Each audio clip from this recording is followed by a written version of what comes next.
నమస్కారం V3 news కు స్వాగతం. లక్ష్యం సమాజహితం. ముందుగా ముఖ్యాంశాలు. బోయిన్పల్లి కిడ్నాప్ కేసులో టీడీపీ మాజీ మంత్రి భూమా అఖిలప్రియ అరెస్ట్. 14 రోజుల జ్యుడిషియల్ రిమాండ్ విధించిన న్యాయమూర్తి.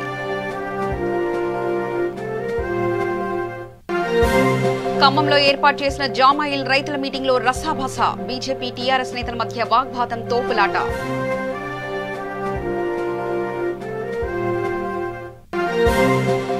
సూర్యాపేట జిల్లా మేళ్ల చెరువులో ఉద్రిక్తత. హోమ్ సిమెంట్ పరిశ్రమ నిర్వహిస్తున్న ప్రజాభిప్రాయ సేకరణలో రైతుల ఆందోళన.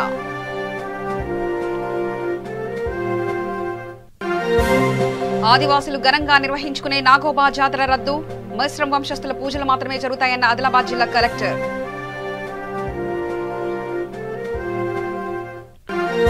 కూకట్పల్లిలో షార్ట్ సర్క్యూట్ తో టీవీ షాప్ దగ్ధం. భారీగా ఎలక్ట్రానిక్ పరికరాలు దగ్ధం.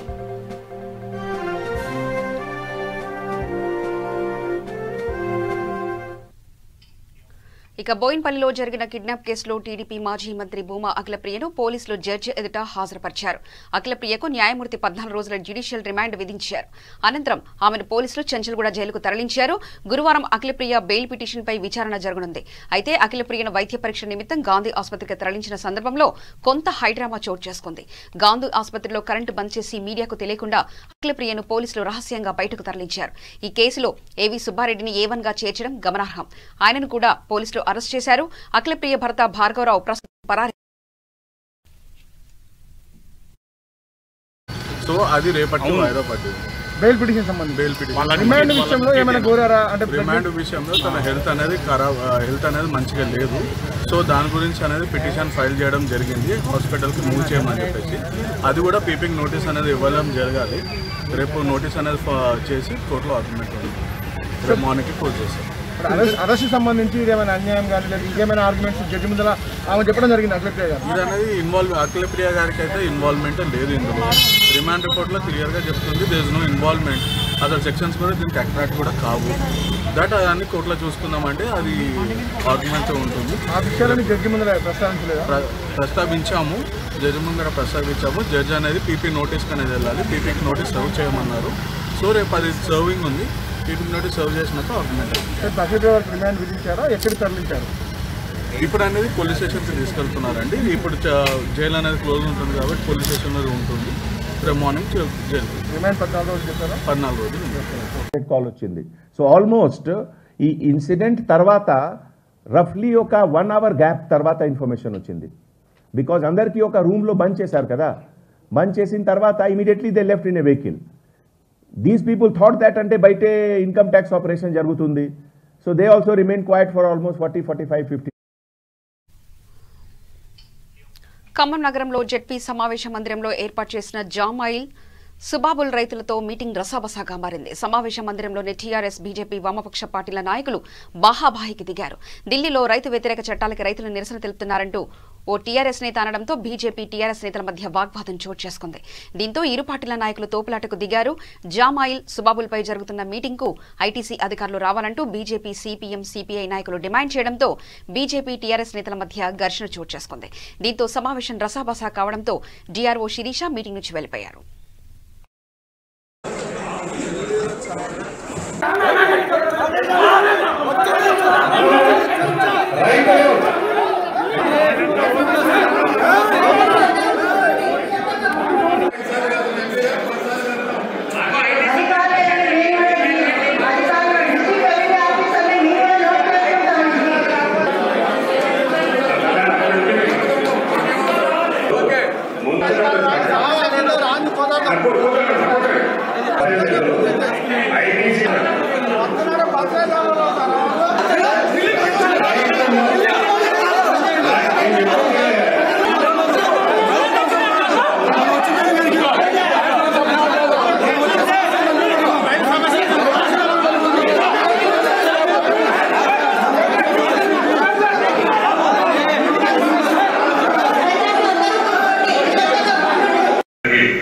అవన్నీ కూడా వాళ్ళు గవర్నమెంట్కి పంపించడం జరిగింది.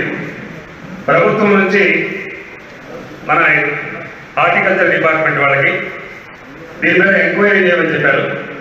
వాళ్ళు ప్రత్యక్షంగా మనకు తెలియదు, రైతులు కలిపి చెప్తా ఉన్నారు.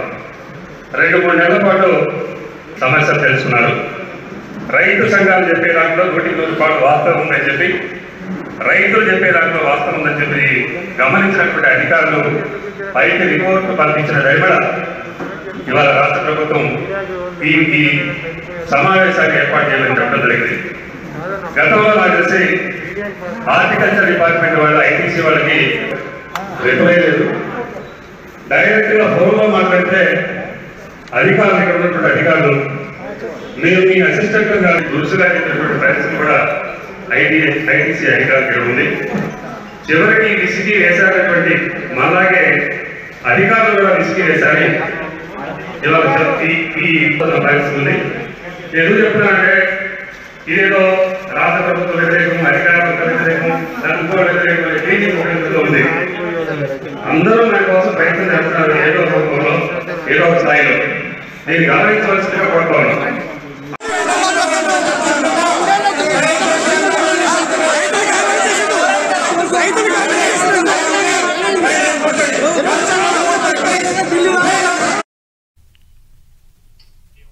జనవరి 15, 2021 సంవత్సరంలో కోవిడ్-19 వ్యాక్సిన్ మొదటి దశ పంపిణీపై నగరికల్ మున్సిపాలిటీ కార్యాలయంలో ఎంపీడీఓ వెంకటేశ్వర్లు ఆధ్వర్యంలో మండల అంగన్వాడీ, పీహెచ్సీ వైద్య అధికారుల సమీక్షా సమావేశం ఏర్పాటు చేశారు.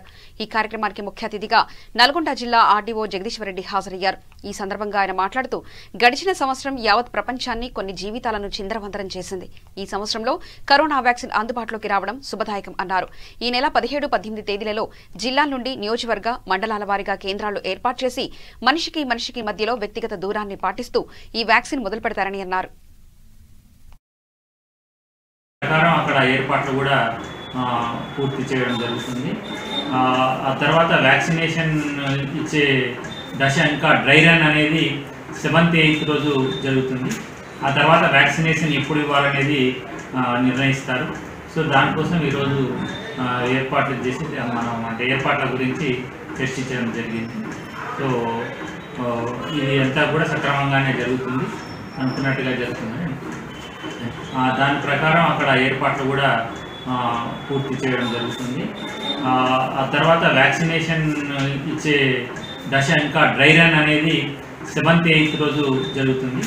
ఆ తర్వాత వ్యాక్సినేషన్ ఎప్పుడు ఇవ్వాలనేది నిర్ణయిస్తారు. సో దానికోసం ఈరోజు ఏర్పాట్లు చేసి ఏర్పాట్ల గురించి చర్చించడం జరిగింది. సో ఇది అంతా కూడా సక్రమంగానే జరుగుతుంది, అనుకున్నట్టుగా జరుగుతుందని. దాని ప్రకారం అక్కడ ఏర్పాట్లు కూడా. భద్రాద్రి కొత్తగూడెం జిల్లా కొత్తగూడెం క్లబ్లో నిర్వహిస్తున్న జెడ్పీ సర్వసభ్య సమావేశం నుంచి లక్ష్మీదేవిపల్లి జెడ్పీటీసీ మేరెడ్డి వసంత వాకౌట్ చేశారు. పోడు భూములకు సంబంధించిన సమస్యల్ని ప్రస్తావించడానికి చేసిన ప్రయత్నాన్ని జెడ్పీ చైర్మన్ కోరం కనకయ్య అడ్డుకున్నారు. మహిళా ప్రతినిధి అని చూడకుండా అమర్యాదగా అసభ్యకర పదజాలంతో మాట్లాడుతూ ఆమె చేతిలోని మైకును లాక్కోవాలని సబార్డినేట్ కు ఆదేశం ఇవ్వడంతో జెడ్పీటీసీ వసంత ఆగ్రహించి సభ నుంచి బయటకు వెళ్లిపోయారు. ఆ తర్వాత ఆమె మీడియాతో మాట్లాడుతూ పోడు భూముల సమస్యతో పాటు లక్ష్మీదేవిపల్లి మండలం చింతవర్రే గ్రామంలో జరిగిన ఘటనకు సంబంధించి నిజాలు బయటికి వస్తాయన్న ఉద్దేశంతో అధికార పక్షానికి చెందిన కొందరిని కాపాడే ప్రయత్నంలో భాగంగా తనకు మాట్లాడే అవకాశం ఇవ్వలేదని, ప్రజా ప్రతినిధి అని చూడకుండా జెడ్పీ చైర్మన్ అసభ్యకరమైన పదజాలంతో దురుసుగా ప్రవర్తించారని వాపోయారు.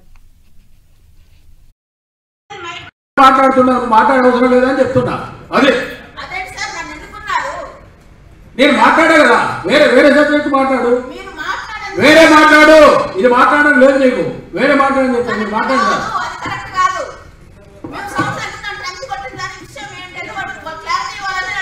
సార్? ఇప్పుడు జిల్లాలో దాంట్లో ఎమ్మెల్యే గారు చెప్పిందే చెప్పి కోరం కనకయ్య గారు చెప్పిందే చెప్పి అన్నీ చెప్పారు. దాంట్లో రాని పాయింట్ ఒకటి ఉందని చెప్పేసి ఇప్పటి వరకు అయితే ట్రెంచ్ కొట్టలేదు, కొట్టేటి మాత్రం కొట్టొద్దు అనేది మాత్రం వాళ్ళు చెప్పుకొచ్చారు. దానికి మాకు ఒక క్లారిటీ కావాలి. ఫారెస్ట్ వాళ్ళు దానికి వివరణ ఇవ్వాలి. ఇప్పుడు ట్రెంచ్ కొట్టొద్దు అనే దాని మీద మీరు ఏం అభిప్రాయపడుతున్నారో మీరు చెప్పాలని చెప్పేసి ఎమ్మెల్యే గారు వాళ్ళు చైర్మన్ గారు చెప్పారు. దానికి నేనేమన్నానంటే దానికి ఒక క్లారిటీ కావాలి మాకు. ఎందుకంటే పోయిన సంవత్సరం కూడా 2005 కంటే ముందు సేద్యం చేసే అటువంటి గిరిజన భూములు ఉన్నాయి. అవి కూడా ఆల్రెడీ ఆక్రమించేసుకొని మొక్కలు నాటారు. వాటిని ఏం చేస్తారు, వాటికి కూడా ఆన్సర్ రావాలనే ఉద్దేశంతోనే నేను అడిగాను. అడిగితే అసలు మమ్మల్ని మాట్లాడడానికి కూడా అవకాశం ఇవ్వట్లేదు. మీరు కూర్చోండమ్మా, నువ్వు కూర్చో అని మాట్లాడుతుండు.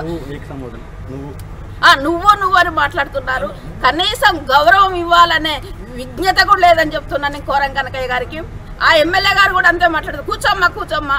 వాళ్ళు మాట్లాడేది చాలా క్లారిటీగా మాట్లాడారు. ఎందుకు ఇప్పుడు పూర్తిగా రివర్స్ అయ్యి గవర్నమెంట్కి వ్యతిరేకంగా పోడు భూముల విషయంలో మాట్లాడుతున్నారో మాకైతే అర్థం కావట్లేదు. కానీ దానికి ఇంకొకటి క్లారిటీ ఇద్దామని చెప్పేసి మేము చెప్పినందుకు మా నోరు నొక్కేస్తున్నారు. మేమే ఉన్నామమ్మా, అధికార పార్టీ ఉంది, మేము మాట్లాడుతున్నాం కదా, మీ అవసరం లేదు కదా అని మాట్లాడుతున్నారు. ఫోటో తీస్తుంటే కూడా ఫోటోగ్రాఫర్లు కూడా మీరేందయ్యా ఫోటో తీసేదండి, ఫోటో ఎట్లా మాట్లాడుతాడంటే అసలు ప్రజాప్రతినిధులు ఎందుకు అయ్యారో కూడా నాకు అర్థం కావట్లేదు. ఎవరి కొమ్ము కాస్తారో కూడా తెలియట్లేదు, వాళ్ళే పంపిస్తారు. నా మీద కూడా కేసు అయింది ఫారెస్ట్ వాళ్ళు మర్రి కూడా భూమి విషయంలో. అది 2005 కంటే ముందు కొట్టుకున్నారు. దాదాపు అది కోర్టులో ఉంది, హైకోర్టులో నడుస్తుంది కేసు, 36 ఎకరాలు. దాని మీద కూడా మేము పోయినందుకు మా మీద కేసు పెట్టారు, 24 మంది మీద కేసు పెట్టారు. కేసు అయ్యింది. హైదరాబాద్ తీసుకుపోయారు, అక్కడ ఉంచారు. వైద్యం ఒక పాపకు చేపిస్తున్నారు. వాళ్ళకు గవర్నమెంట్ నుంచి ఏం రావాలో అది స్పష్టంగా ఇప్పటి వరకు రికార్డెడ్గా చెప్పలేదు మనకి. అది ఒకటి చెప్పాలనేది నా డిమాండ్. అంతేకాకుండా వారికి శిక్ష వేయాలనేది అనుకుంటా. దొడ్డ సునీల్ ఎవరైతే నిందితుడు ఉన్నాడో అతనికి శిక్ష పడాలనుకున్నప్పుడు ఫాస్ట్ ట్రాక్ కోర్టు పెట్టేసి మన కొత్తగూడెం జిల్లాలోనే వారిని ఉరిదీయాలనేది మాది ప్రధాన డిమాండ్. ఇంకొకటి, ఆ 5 కుటుంబాలకు 5 ఎకరాలు ఇవ్వాలనేది మేము ఫస్ట్ నుంచి డిమాండ్ చేస్తాను. అందుకోసమే ఆ కుటుంబాలందరినీ మేము బయటికి తీసుకొచ్చాము, ఆ డిమాండ్ మీదనే ఉన్నాము. అంతేకాకుండా ఈ కేసు బయటికి రాకుండా కప్పిపెట్టడం కోసం ఎవరెవరైతే పెద్ద మనుషులు అందులో పాల్గొని వాళ్ళని పక్కదారి పట్టించారో వాళ్ళ మీద కూడా ఇప్పుడు ఏమి ఇంతవరకు చర్య తీసుకోలేదు. ఆ చర్య కోసం కూడా ఈరోజు నేను గట్టి పట్టాలని నేను వచ్చాను. అవి రాకుండా ఉండటం కోసం సమావేశం స్టార్ట్ అయిన కానుంచి మమ్మల్ని చూసిన దగ్గర నుంచి ఇద్దరు గుసగుస మాట్లాడుకుంటున్నారు. ఎప్పుడు ఛాన్స్ వస్తుందో అప్పుడు బయటికి పంపిద్దాం అనుకున్నారు. నాకు అర్థమైపోయింది. అందులో భాగంగానే ఇది జరిగింది. వాళ్ళు ఏమి చేసినా చింతవర పిల్లల్ని కానీ వాళ్ళ ఫ్యామిలీలను కానీ మేము వదిలిపెట్టాము. వాళ్ళకు న్యాయం జరిగేదాకా మాత్రం మేము పోరాటం చేస్తాము, వాళ్ళ వెనకాలే ఉంటామని మాత్రం బతుకమ్మకుండా మేము. సూర్యాపేట జిల్లా మేళ్లచెరువు మండల కేంద్రంలోని మేళ్లచెరువు గ్రామ రెవెన్యూ పరిధి వేపలమాధారం గ్రామ రెవెన్యూ పరిధిలోని మై హోమ్ సిమెంట్ పరిశ్రమ నిర్వహిస్తున్న ప్రజాభిప్రాయ సేకరణలో రైతులు ఆందోళనకు దిగారు. కలెక్టర్ ఇతర ఉన్నతాధికారులు ప్రజాభిప్రాయ సేకరణ జరుపుతుండగా భూమిని కోల్పోతున్న కొందరు తమ భూమిని బలవంతంగా లాక్కున్నారని ఆందోళన వ్యక్తం చేశారు. పట్టాలు ఉన్న తమ భూములను కొన్నేళ్లుగా తాము సాగు చేస్తున్నామని, ఇప్పుడు సిమెంట్ పరిశ్రమ విస్తరణ కోసం తమ భూములను బలవంతంగా లాక్కుంటే తమ పరిస్థితి ఏంటని బాధితులు అధికారులను ప్రశ్నించారు. భూములు ఇవ్వడానికి సమ్మతమే అని చెప్తున్నా వారందరూ డబ్బుకు అమ్ముడుపోయారని, భూమి కోల్పోతున్న కుటుంబాలు ఆగ్రహం వ్యక్తం చేయడంతో అక్కడ ఉద్రిక్త వాతావరణం నెలకొంది. దీంతో రంగప్రవేశం చేసిన పోలీసులు ఆందోళన చేసిన వారిని అక్కడి నుంచి తరలించారు.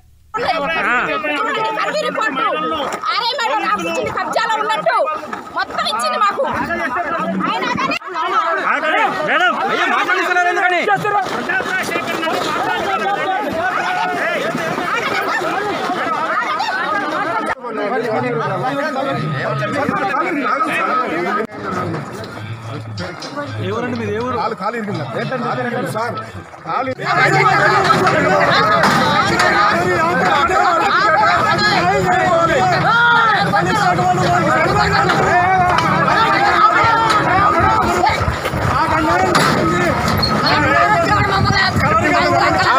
వ్యతిరేకించాలని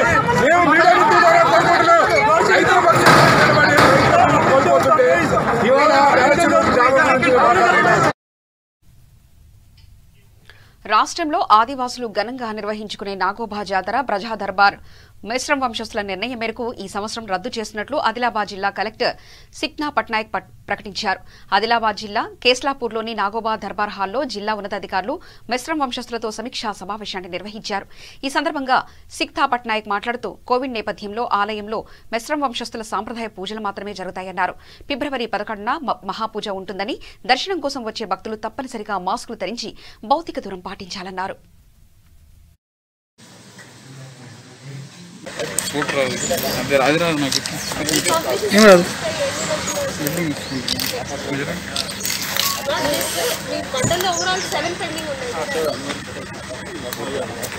January 31st వరకు మండల్ అయిపోతుంది.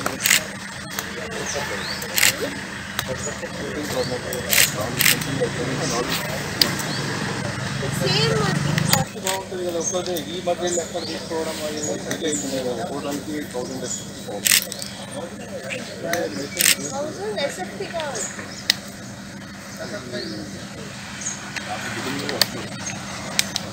అది ఉప్మూరు సెంట్రింగ్ మాట్లాడారు మొత్తం టోటల్ 7 స్టార్ట్ అవుతుంది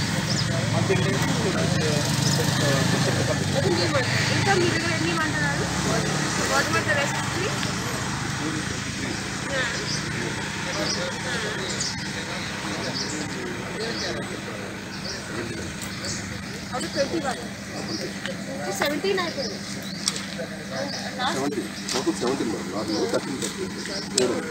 అది కూడా బాగా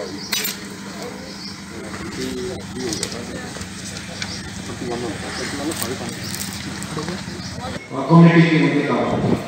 అట్లాగే దర్శనంతో పాటు ఇక్కడ ఇదే కదా గ్రౌండ్, అది షాప్స్ ఇక్కడ ఉంటాయి.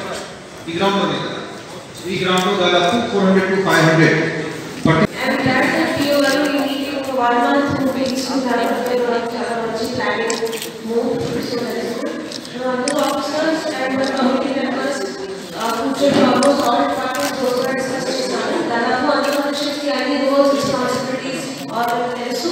కానీ కోవిడ్ వల్ల కొన్ని డిసిషన్స్ తీసుకున్నాము, కొన్ని డిసిషన్స్ కూడా పెండింగ్ ఉన్నాయి. చాలా పాయింట్స్ రేస్ చేశారు regarding crowd control, regarding mask distribution, regarding shops, ఎన్ని షాప్స్ అలౌ చేయాలా, ఎక్కడ గ్యాదరింగ్ అలౌ చేయాలి, అన్ని డిస్కషన్ పాయింట్స్ రేస్ చేశారు. సో ఇది కొన్ని ఇంకా కొంచెం డిస్కషన్ తర్వాత డిఓ గారు అండ్ మన కమిటీ మెంబర్స్ అందరూ కూర్చొని ఫైనలైజ్ చేస్తాం. కొన్ని రోజులు అది మనకి జాతర ఉంది మన దేశంలోనే, మన రాష్ట్రంలోనే అతి కీలకమైన, అతి ఇంపార్టెంట్ అది మనకి యాత్ర వస్తుంది. సో ఎప్పటికిలాగా ఈసారి కూడా మనం అది ఘనంగా మనం జరుపుకోవాలి. కానీ ఇప్పుడు ఉన్న పరిస్థితిని కూడా మనం కొత్త దృష్టిలో పెట్టి ఇది చెప్పుకోవాలి. ఇప్పుడు ఉన్న పరిస్థితి అనేది మనకి కరోనా ఉంది, ఇంకా కూడా మనకి కరోనా 100% పోలేదు. చాలామంది అట్లా అనుకుంటారు, సరే వ్యాక్సిన్ వచ్చేసింది సో ఇప్పుడు ఏం కాదు అనేది. అని అట్లా కాదు, కరోనా ఇప్పుడు కూడా మనకి ప్రభావం మన మీద ఉంది. తర్వాత ఇటీవల గత కొన్ని అది వారంలో కూడా వేరే దేశాల నుంచి కూడా మన దేశంలో కరోనాది వేరే స్ట్రెయిన్ కూడా వచ్చింది. అంటే 2 ప్రకారంగా ఇప్పుడు కరోనా అయిపోతుంది. ఇంత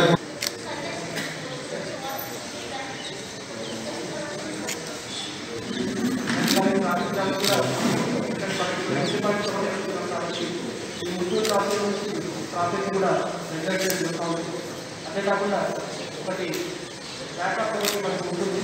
ఒకటి emergency vehicles, ambulance and other emergency vehicles, మన ఎమర్జెన్సీ ఉన్నప్పుడు ఆ రూట్ తీసుకెళ్ళాలనుకుంటూ ఇప్పుడు మీకు ఫ్రెండ్స్ టెంపుల్ ఏరియా ఉన్నట్టు ఆర్ఎండి డిపార్ట్మెంట్ మేము కూడా కాంటాక్ట్ చేస్తాం. పోలీస్ సైడ్ నుంచి కూకట్పల్లిలో షార్ట్ సర్క్యూట్ తో టీవీ షాప్ దగ్ధమైంది. టీవీ షాప్ లో ఉన్న బిల్డింగ్ లో మంటలు చెలరేగడంతో ఫైర్ ఇంజిన్ సాయంతో మంటల్ని అదుపులోకి తెచ్చారు.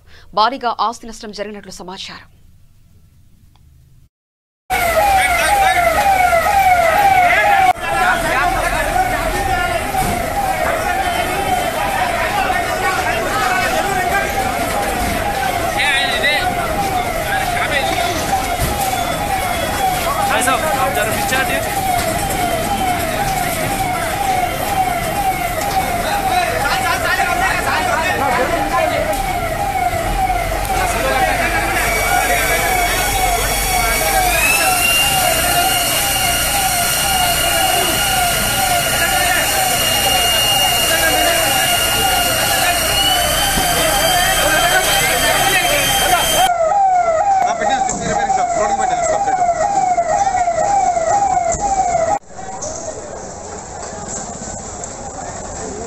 వచ్చింది ఫైర్ ఇంజిన్ వచ్చింది.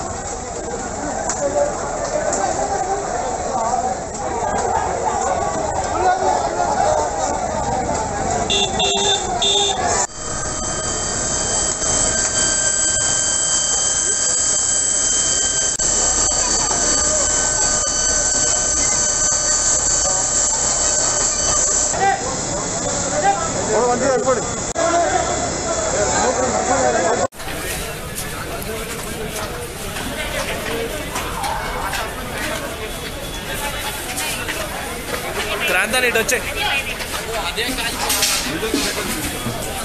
విజువల్స్ ఎక్కువనే తీసు.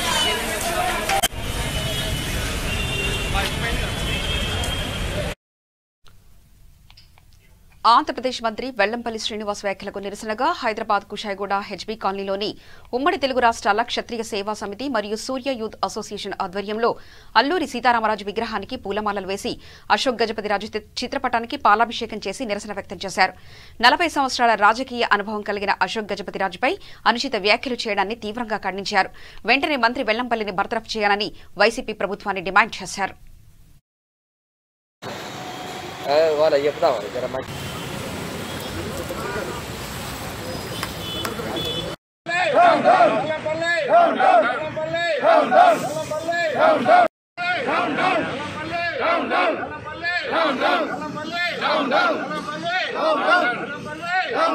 పేరు పేరిచెర్ల నాగరాజు. నేను తెలంగాణ క్షత్రియ సేవా సమితికి మరియు ఆంధ్రప్రదేశ్ క్షత్రియ సేవా సమితికి ప్రెసిడెంట్గా ఉన్నాను. మొన్న ఆంధ్రప్రదేశ్లో ఏదైతే జరిగిందో దేవాదాయ శాఖ మంత్రి వెల్లంపల్లి శ్రీనివాస్ మా పూసపాటి అశోక్ గజపతిరాజు గారిని సంబోధించిన విషయం ఏదైతే ఉందో మాట అది చాలా అవమానకరంగా మేము క్షత్రియ సమాజం అంతా భావిస్తున్నాం. దీన్ని క్షత్రియ సమాజం అంతా తీవ్రంగా ఖండిస్తున్నాం. మేము వెంటనే ఆయన బేషరతుగా ప్రజల సమక్షంలో పూసపాటి అశోక్ గజపతిరాజు గారికి క్షమాపణ చెప్పాలని, అదేవిధంగా ఆ రాష్ట్ర ముఖ్యమంత్రి వారు జగన్ రెడ్డి గారు అటువంటి మంత్రిని ఇమీడియట్గా బర్తరఫ్ చేయాల్సిందిగా క్షత్రియ సమాజం మొత్తం కోరుకుంటున్నాం. అదేవిధంగా మేము ఈ 3 రోజుల టైం వరకు నిన్న ప్రెస్ మీటింగ్ కూడా పెట్టడం జరిగింది ప్రెస్ క్లబ్లో. అందులో కూడా మేము ఒక 3 రోజులు వారికి టైం అనేది కూడా ఇవ్వడం జరిగింది. ఈ 3 రోజుల టైంలో ఆయన క్షమాపణ కోరుకోకపోతే మేము క్షత్రియ సమాజం మొత్తం దీన్ని తీవ్రంగా పరిగణిస్తున్నాం. కొన్ని వేల మందితో ఆయన ఇంటిని ముట్టడించడానికి కూడా మేము సిద్ధమవుతున్నాం. దీనిని క్షత్రియ సమాజం ఇటువంటి పరిస్థితులు వదిలే సమస్య లేదని పత్రికా ముఖంగా తెలియజేసుకుంటున్నాం. ఆయనకి గుళ్ళో మంత్రి చేశాడు. కనీసం మా విజయ్ కుమార్ రాజు గారిని కాళ్ళు పట్టుకుని క్షమాపేక్ష అడగాలి. క్షమాపేక్ష అశోక్ గజపతిరాజు గారికి కాళ్ళు పట్టుకుని వెల్లంపల్లి క్షమాపేక్ష అడిగినప్పుడు మా అందరం కూడా సంతృప్తిగా ఉంటాం. అలాగని మేమందరికీ కూడా ఎవరికి అపకారణం కాదు, మేము రాజకీయవేత్తలం కాదు. మాకు కావాల్సింది రాజకీయం కాదు, మాకు కావాల్సింది మా అశోక్ గజపతిరాజు గారిని కాపాడుకోవడమే మా ఉద్దేశం. ఆయనకి కాలు పట్టుకుని క్షమాపణ కోరితేనే ఆయనకి ఈ రోజైనా ఆ గుళ్ళోకి వెళ్ళడానికి ఆ విజయ దుర్గమ్మ ఆయనకి 127 టెంపుల్లో కాని పని. సో ఒక 3 గుళ్ళో అశోక్ గజపతిరాజు చైర్మన్ కదా ఏం చేస్తున్నారని అడుగుతుంటే ఈయన ఏం చేస్తున్నాడు? 127 గుళ్ళో ఈ ప్రాబ్లం వచ్చినప్పుడు ఆయన ఏం చేస్తున్నాడు? ఫస్ట్ రిజైన్ చేసిన ఆయన చేయాలి. ఒకవేళ మా ఓడిని ఎదవంటే ఫస్ట్ ఎదవ ఆడు, మేము కాదు. ఫస్ట్ ఎదవ వెల్లంపల్లి ఆడు ఫస్ట్ ఎదవనగా ఫీల్ అయ్యి అప్పుడు మా రాజుగారు మాట్లాడారు. ఇది వెల్లంపల్లికి తగిన. కర్నూలు జిల్లా పత్తికొండ మండలం దేవనబండ గ్రామంలో జగనన్న దీవెనలతో నియోజకవర్గంలో పేదలందరికీ ఇల్లు నిర్మించి ఇస్తామని పత్తికొండ ఎమ్మెల్యే శ్రీదేవి అన్నారు. కర్నూలు జిల్లా పత్తికొండ మండలం దేవనబండలో ఇంటి స్థలాల పంపిణీ కార్యక్రమంలో ఆమె పాల్గొన్నారు. ఈ సందర్భంగా ఏర్పాటు చేసిన కార్యక్రమంలో ఆమె మాట్లాడుతూ అధికారులందరూ చిత్తశుద్దితో పనిచేసి పార్టీలకు అతీతంగా నిరుపేదలను గుర్తించాలని సూచించారు. జగనన్న ప్రభుత్వంలో ఇల్లు లేని వారంటూ ఎవరు ఉండకూడదని, ఆ దిశగా వాలంటీర్లు లబ్ధిదారులను గుర్తించాలని కోరారు. మొదటి విడతలో ఇల్లు రాలేదని ఎవరూ బాధపడొద్దని, ఇల్లు నిర్మించే ప్రక్రియ నిరంతరం కొనసాగేలా జగనన్న ఆదేశాలు ఇచ్చాడని ఎమ్మెల్యే శ్రీదేవి ప్రజలకు భరోసా ఇచ్చారు.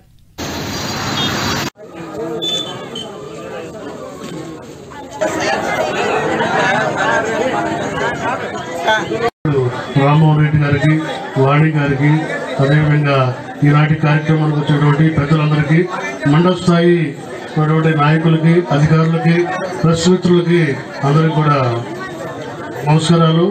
ఈరోజు ముఖ్యంగా మనము నవరత్నాలు పేదలందరికీ ఇల్లు కార్యక్రమంలో భాగంగా మనము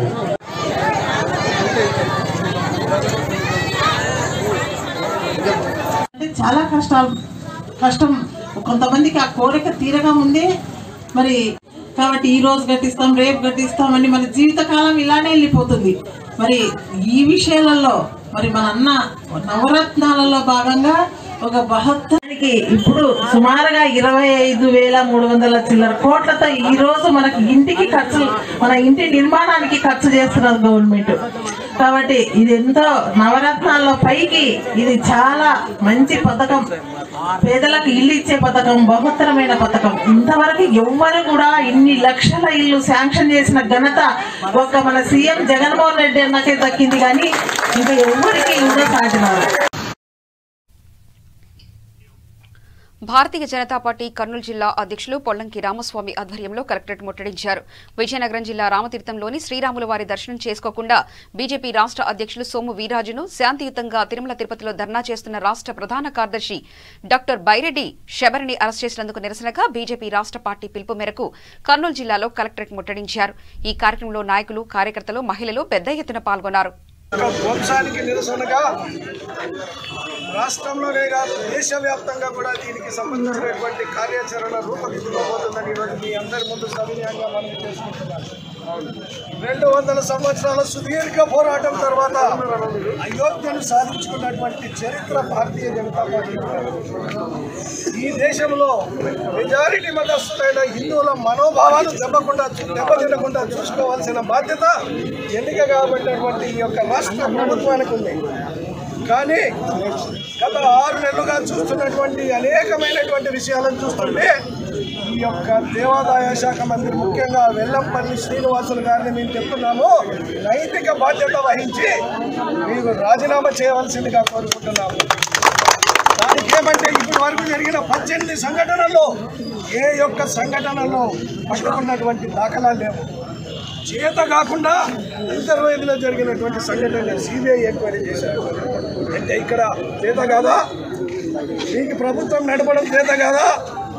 ఒక్కరినైనా పట్టుబట్టి మీ యొక్క చిత్తశుద్ధిని చాటుకోవాల్సిందిగా చూస్తున్నాం. ఇది ఈ రోజుతో ఇది ఆరంభం మాత్రమే.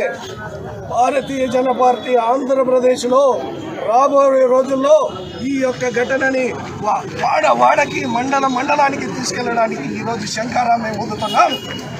రాబోయే తిరుపతి పార్లమెంటు ఎన్నికల్లో ఈ యొక్క విషయం మీదగానే మేము ప్రజల వద్దకి మేము తీర్పు కోసం పోతున్నాం. ఎందుకంటే ఈ యొక్క మనోభావాలు, హిందువుల యొక్క మనోభావాలను కూడా ఏమాత్రం గుర్తించకుండా చంద్రబాబు నాయుడు చూడడానికి పర్మిషన్ ఇస్తారో, విజయసాయి రెడ్డి గారిని చూడడానికి పర్మిషన్ ఇస్తారో, ఇంత భారతీయ జనతా పార్టీ ప్రతినిధి అయిన సోము వీర్రాజుకి వెళ్తే అరెస్టు చేసి లోపల పెట్టేటువంటి ఈ నిరంకుశ వైఖరిని మేము ఖండిస్తున్నాం.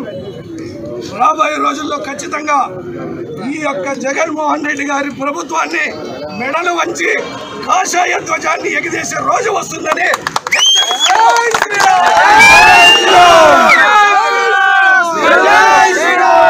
చేతగాని వెల్లంపల్లి శ్రీనివాసరెడ్డి వెంటనే దేవాదాయ శాఖ మంత్రి వెంటనే ఇప్పుడు మనకు ఈ కార్యక్రమాన్ని జనసేన నాయకుడు చింతా సురేష్ గారు మాట్లాడాల్సింది. వైఎస్ఆర్సీపీ ప్రభుత్వం ఏర్పడినప్పటి నుంచి హిందూ ధర్మం మీద, హిందూ దేవాలయాల మీద వరుస దాడులు జరుగుతున్నాయి. మనము గత 9 నెలల నుంచి కరోనా ప్రభావంతో ప్రభుత్వము నిమ్మకు నీరెత్తినట్లు ఉన్నా కూడా మన నిరసనలు ఎవరింటి దగ్గర వాళ్ళము ప్లే కార్డ్స్ ప్రదర్శిస్తూ ప్రభుత్వానికి నిరసన తెలియజేస్తే ఈ ప్రభుత్వం నిమ్మకు నీరెత్తినట్లు మమ్మల్ని ప్రశ్నించేవారు లేరన్నట్లు నిరంకుశ ధోరణితో ఇలాగే ముందుకెళ్తుంది. వరుసగా జరుగుతున్న సంఘటనలు నిన్న చూసాం. రామతీర్థం సంఘటనతో రాష్ట్ర హిందూ కిరోండల్ నుంచి విశాఖకు ఐరన్ ఓవర్లోడ్తో వస్తున్న గూడ్స్ రైలు పట్టాలు తప్పింది. ఛత్తీస్గఢ్ రాష్ట్రంలో దిమిలి రైల్వే స్టేషన్ వద్ద పట్టాలు తప్పింది. 3 రైలు ఇంజన్లు, 24 ఐరన్ ఓర్తో ఉన్న బోగి పట్టాలు తప్పాయి.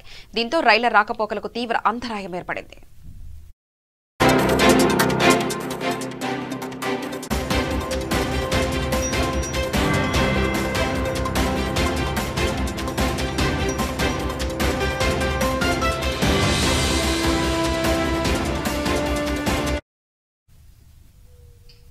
ప్రధానాంశాలు మరోసారి చూద్దాం. బోయిన్పల్లి కిడ్నాప్ కేసులో టీడీపీ మాజీ మంత్రి భూమా అఖిలప్రియ అరెస్ట్. 14 రోజుల జ్యుడిషియల్ రిమాండ్ విధించిన న్యాయమూర్తి.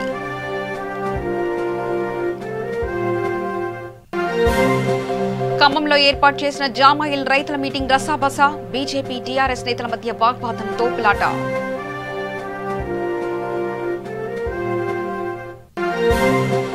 సూర్యాపేట జిల్లా మేళ్ల చెరువులో ఉద్రిక్తత. హోమ్ సిమెంట్ పరిశ్రమ నిర్వహిస్తున్న ప్రజాభిప్రాయ సేకరణలో రైతుల ఆందోళన.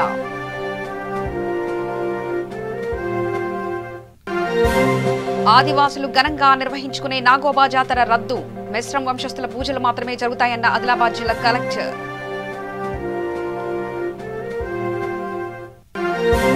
కూకట్పల్లిలో షార్ట్ సర్క్యూట్తో టీవీ షాపు దగ్ధం. వారిక ఎలక్ట్రానిక్ పరికరాల దగ్ధం.